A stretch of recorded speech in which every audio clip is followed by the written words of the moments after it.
কে কে আমার মতো রোদে দেওয়ার ঝামেলা ছাড়া এভাবে ম্যাঙ্গো বারটা বা যেটাকে বলে আমসত্ত্ব বানিয়ে নিছেন?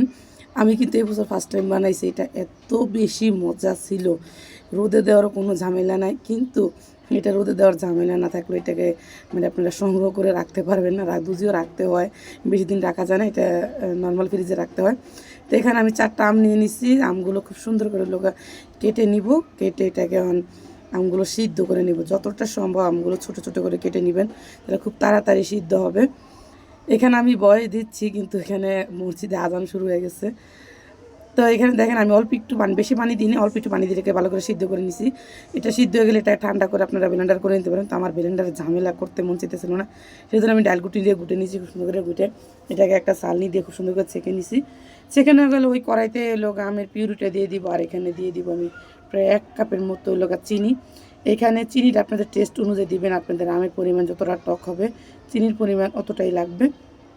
তো এখানে দিয়ে দিলাম বিট লবণ আর রেগুলার লবণ, অল্প একটু ফুড কালার দিয়ে দিব, যেহেতু এখানে কাঁচা আম দিয়ে বানানো যেত, কালার সৌন্দর্যের জন্য একটু ফুড কালার দিলাম। আপনারা চাইলে এটাকে স্কিপ করতে পারেন। তো এখানে দিয়ে খুব সুন্দর করে এটাকে আমি অনবরত নাড়ানাড়ি করে এটাকে ঘন একটা থকথকে করে নিব। এটা অবশ্যই থকথকে করে নিতে হবে, আর এটাকে অনবরত লাড়তে হবে, যেহেতু এটা তলানিতে না বেজে যায়, যেহেতু এটা অনেকটা পরিমাণ ঘন, সেই জন্য এটাকে অনবরত লাড়তে হবে। যখন এটা অনেকটা একদম থকথকে হয়ে যাবে, আর এটাকে নামিয়ে একটা স্টিলের প্লেট আগেতে তেল ব্রাশ করে রাখছি, ওইটার ভিতরে দিয়ে দিব। দিয়ে এটা খুব সুন্দর করে আমি দেখেন চামচের সাহায্যে সুন্দর করে ছড়িয়ে দেব। ছড়িয়ে দিলে এটাকে 2-3 ঘন্টা, প্রায় 2-3 ঘন্টা আপনার এভাবে ফ্যানের তলে রেখে দিলে এটা খুব সুন্দরভাবে সেট হয়ে যাবে।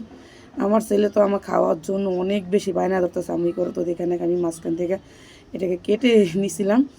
ছেলে বলতেছে একটু কেটে দাও কেটে দাও, তা আমি ভাবলাম আরও একটু পরে করব। ছেলের জোড়াজোড়িতে এখন কাটার জন্য চলে আসলাম। খুব সুন্দরভাবে এটা সেট হয়ে গেছে। তো এখন আমি দেখেন ছুরি দিয়ে খুব সুন্দরভাবে কেটে নিচ্ছি। মাশাআল্লাহ, এই বছর এটা কত সুন্দর হয়েছে। আমি কিন্তু এই বছর এটা মানে রোদে দেওয়ার ঝামেলা ছাড়া ফার্স্ট টাইম বানাইছি। খুবই সুন্দর হয়েছে, খুবই সুন্দর হয়েছে। অবশ্যই কাঁচা আমের সিজনে অবশ্যই একবার বানিয়ে নেবেন এই কাঁচা আমের প্রাণ ম্যাঙ্গো বারটা। দেখেন কালারটা কত সুন্দর আসছে।